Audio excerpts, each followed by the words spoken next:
why for me was that God's will was for me to be financially free. God intended for me to be prosperous.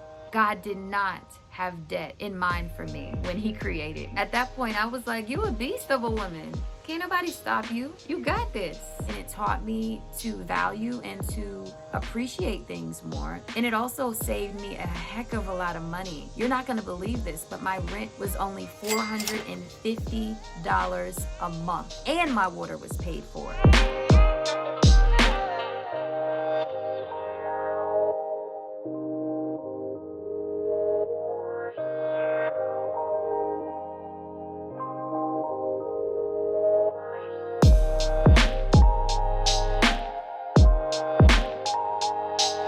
Disclaimer before I get started. I am not a financial guru. I am not a debt elimination expert. I'm not a coach or a mentor. I have not gone to school for finance.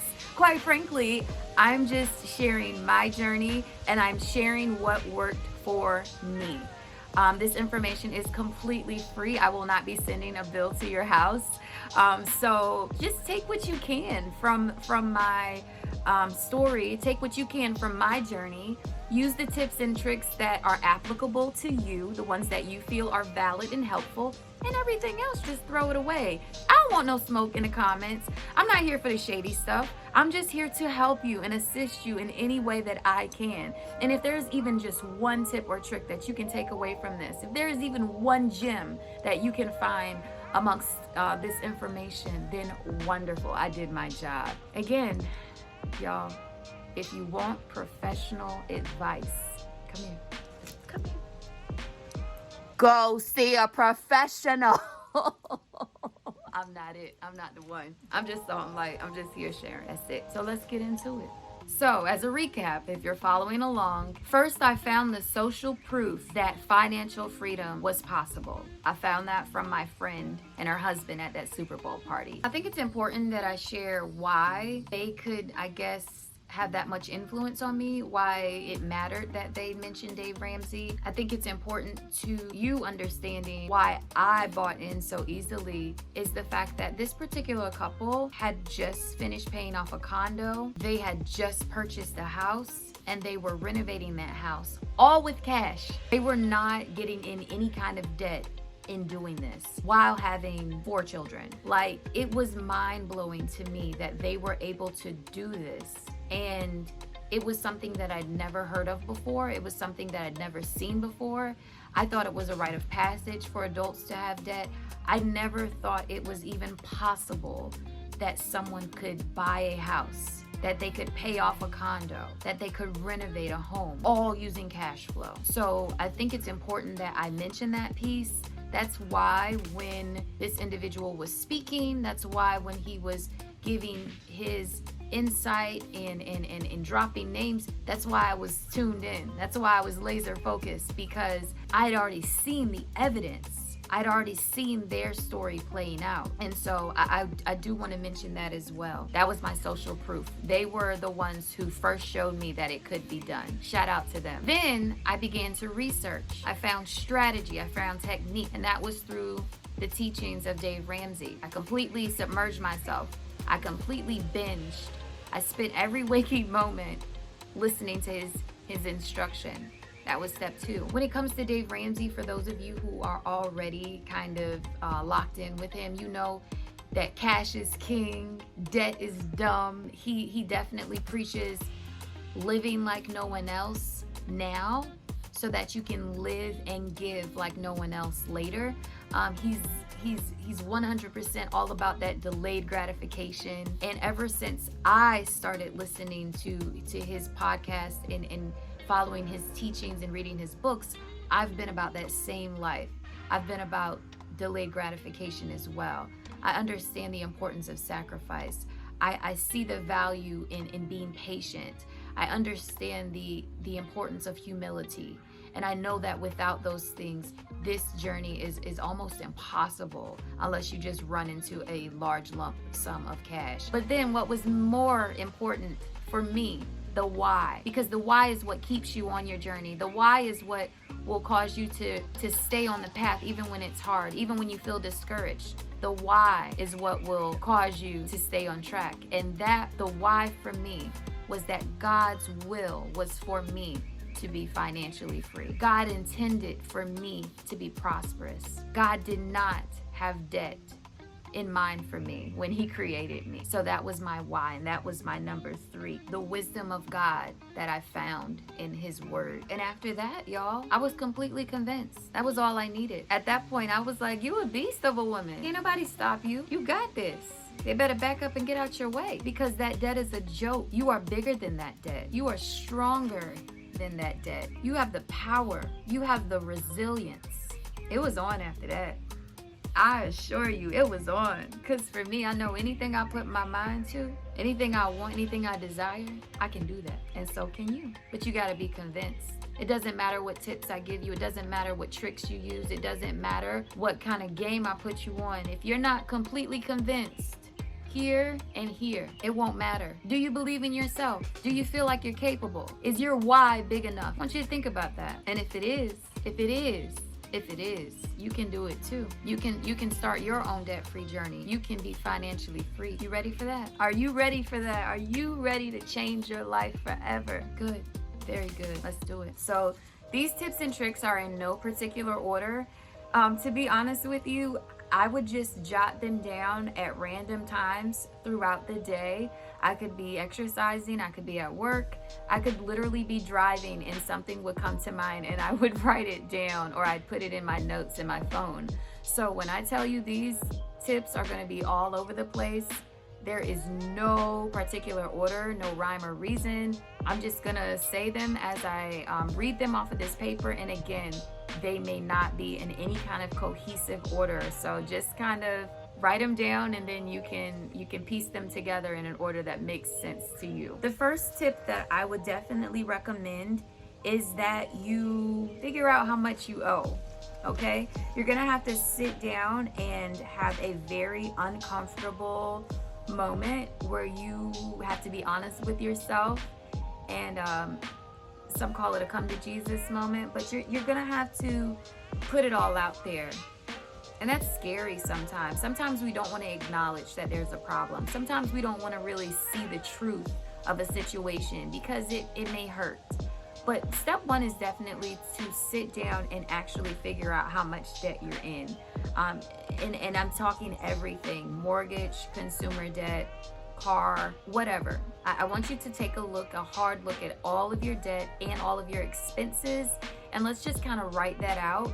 Let's document it all. Let's put it in some kind of chart or graph or something that is easy for you to see what it is that you need to pay back, and then what kind of monthly expenses that you have working against you at this time. Once you've kind of established what you owe, then it'll make it a little easier for you to create a plan of attack, because you are aware now of what it is that you are working to pay off. A budget is highly recommended. I know that there are apps that you can use where you will put in how much money you work and make per month, or per 2 weeks, or per however you break it down, however often you're paid. And then you can also put in all of your expenses. You can itemize each thing that you're paying for. And once you do that, you can kind of see what can be eliminated. You can kind of tell where your money is going each month. Some of us spend way too much money on food and entertainment. And so if you're able to see those things, if you're able to write them down or put them in an app, it'll be a lot easier for you to stick to a budget. And then when sticking to a budget, you'll find more money each month that you can use toward your debt. So budgeting is 100% a very effective way, a great strategy when it comes to working toward elimination of debt. Definitely want to establish and create a budget. Besides that, one of the most effective things that I did during this time period while I was on my financial freedom journey was I lived below my means. And I'm not just talking about a little bit below my means. I'm talking about significantly below my means. That is where that humility piece comes in. It's you realizing that I could have these things, I could live like this, I could make these purchases, and it wouldn't kill me. You know, I'd still be able to survive. But in doing this, I am not helping myself move forward. I am actually setting myself back. And so maybe I need to not spend every dime that I earn. Maybe I do need to cut back in some of the things that I, purchase that are more so luxury items. Those of you who know me, those of you who are close friends and who have been to my apartment, you know that I definitely live below my means. For the longest, I had no washer and dryer. I have like more of a studio type of apartment, extremely old, like no modern luxuries, no upgrades. Actually, the house was built in the 1800s and looks like if you would even blow on it, probably fall over. It was definitely something that was a humbling experience, and I had to learn to live with little. I had to learn to kind of rough it, if you would, but it was a great experience. It was eye-opening, and it taught me to value and to appreciate things more. And it also saved me a heck of a lot of money. You're not going to believe this, but my rent was only $450 a month, and my water was paid for. So if you're listening to those figures, you have to know that my apartment couldn't have been very much. It couldn't have been extremely spacious. It couldn't have had a lot of amenities. Not at $450. And so I definitely learned to be a minimalist. I learned to use my space efficiently, and I learned to live on little. And that definitely helped me tremendously. That was probably number one when it came to being able to pay back my debt, is that I did not live on very much. I got my nails done and my toes done consistently, but besides that, I did not spend a lot of money. I definitely kept my budget tight. I did my own hair. That's one of the many luxuries, or one of the many positive things about having dreadlocks, is that you don't have to get your hair done. You can manage your own hair. And so in having a hairstyle that I could manage on my own, that saved me a whole lot of money. And so living below your means, even though you have it, you don't have to spend it, is absolutely one of the best tricks and tips that I can teach you. For those of you who are readers, some books that I might recommend to you include The Secrets of a Millionaire Mind, Rich Dad, Poor Dad, The Richest Man in Babylon, Dave Ramsey's Complete Guide to Money, Dave Ramsey's Total Money Makeover, and Think and Grow Rich. Those are some of my favorites. There are tons and tons and tons of more books that you can read during this time period to kind of get your mind right and to be thinking along the lines of saving and building and investing and getting yourself together. But please do realize that this is not really the time to invest per se. It's more so the time to build and the time to eliminate debt. You don't necessarily want to spend a significant amount of money investing if you've already got a great deal of debt that you're trying to work through. Of course, there's the conversation of consumer debt versus investment debt, and that is a completely different video for a completely different time. But you and I are speaking on that consumer debt. We're speaking on the car debt. We're speaking on the student loan debt. We're not talking about investment debt in this particular video. But anyway, those are some great books that I definitely recommend and that will add value to your life. So let's be open to doing what we need to do in this season to pay off our debt, even if it means having to switch up a little bit. I have so many, y'all, seriously, I just have so many tips written out. I would literally be here for all of eternity if I actually read every single one to you. so sorry to interrupt, LBs, but I just want you to know that there will be a part 3 for this debt-free journey series. I just want to go deeper. I want to give you all some actionable steps that you can take right away to start your debt-free journey. So please be on the lookout for that. I got some heat, y'all, and I can't wait to share it with you. Part 3 coming soon to a YouTube video near you. Be on the lookout, y'all. Now let's get back to part 2. I mean, it's a whole lot. And maybe at some point I will do an ebook where I can actually write out every single tip in a very well structured, organized, and detailed manner, because this is only like the tip of the iceberg. There's so many ways you can save, and so many ways that you can work toward eliminating your debt and becoming financially free. But I do want to end with this last one, and it's probably gonna be something you don't expect, but for me it was the key. It was the most significant one. And you may not believe it, but I believe this is the reason I was able to get out of $113,000 of student loan debt in just 18 months. My number one tip to you is to make sure, no matter what season you find yourself in, no matter how much debt you still may be in, or no matter how close you are to getting to your goal, never stop giving.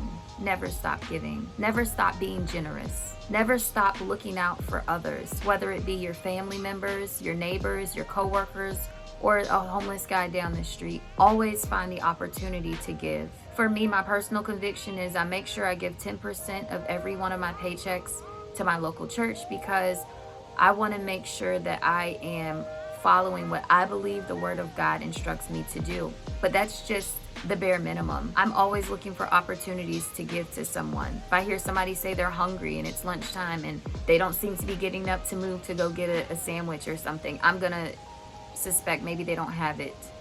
And I love to find those opportunities to say, hey, lunch on me today. What you want? Let me go get you something. I try to keep some cash on me, not for me to spend, but just in case I run into a homeless person, while I'm driving or while I'm heading out to the store. These are small things you can do every single day to spread light, to be that light bearer, to be that reflection of Christ. And so I just want to encourage you, whether you give money to a church or whether you give money directly to an individual you find in need, do not stop giving. Do not stop finding these small pockets of opportunity every single day to invest in somebody else. Even when you're trying to get out of debt, it is important to keep on giving. Do not slow down. Do not slow down on your generosity. Throughout my entire debt-free journey, I continued to give my 10% and more. I continued to look out for those around me. You guys would be shocked, and I don't say it to brag, but there have been times when I've been about to give my car away, and I only got one car. I didn't have a backup plan, but I love to give to other people, and I want to make sure we're all good. And I believe God honors that type of heart. I believe He honors that spirit. God will not allow me to outgive Him, ever. So the more that I give to others, the more that you give to others, the more He's going to give it back to you. I promise you, if you trust God with your finances, if you make Him a priority, if you make people a priority, you will never see lack. You will never go without. You will never have to worry about not having enough. God is going to provide, because that's what He does, because He's our Father and He cares about us. But if you find that you are stingy, that you are tight with your money, that you are always trying to get from others, but you don't ever give to anybody, you're always going to be in lack. You're always going to struggle. You're going to live paycheck to paycheck because you haven't found the secret. The secret is to give it away. The secret is to not try to hold your treasures here on earth, but to realize the real treasure is giving to someone else. So yes, all the tips that I gave you are completely legit and beneficial, and I hope they added some value to your life today. I hope you gained something in watching this video, but let me be extremely clear. The reason that I am out of debt today, the reason I have a journey that I can share with you, is because of Jesus Christ. It's because of the power of the Holy Spirit. It's because God saw fit to give me the means, the power, the energy, the desire, the steadfastness, the resilience to work hard, to be consistent, and to get through without giving up. And he can give you the same kind of drive and the same kind of strength and motivation to do it. You can do it too. I'm not special. I'm no better than you. God loves you too. He wants you to be debt free as well. But you've got to surrender your agenda. You've got to give up your pride. You've got to kind of delay a little bit of that gratification. You got to sacrifice. You got to be patient with the journey. And if you're able to do those things, financial freedom is really close. It's right in your grasp. It's right within your reach. You can do it. I hope you're fired up. I hope you're encouraged. I hope that you are ready to start your journey as well. And even if you're not, even if you don't start it today, maybe sometime in the near future. Thank you so much for watching this video. Thank you for rocking with me. Thank you for being patient and waiting on me while I got all this stuff together. It's very important, guys, that we steward our money well and that we don't just think about ourselves, but we think about others and the generations that will come behind us. Let's leave a legacy. Let's build some generational wealth. Talk to you next time. Make sure you go and follow me on IG. My name is Salt and Light 24/7. And if you have not subscribed to my channel yet, I think this is a good time to do so. Let's be light. Let's be salt. Let's do it 24/7. Y'all be blessed. Bye.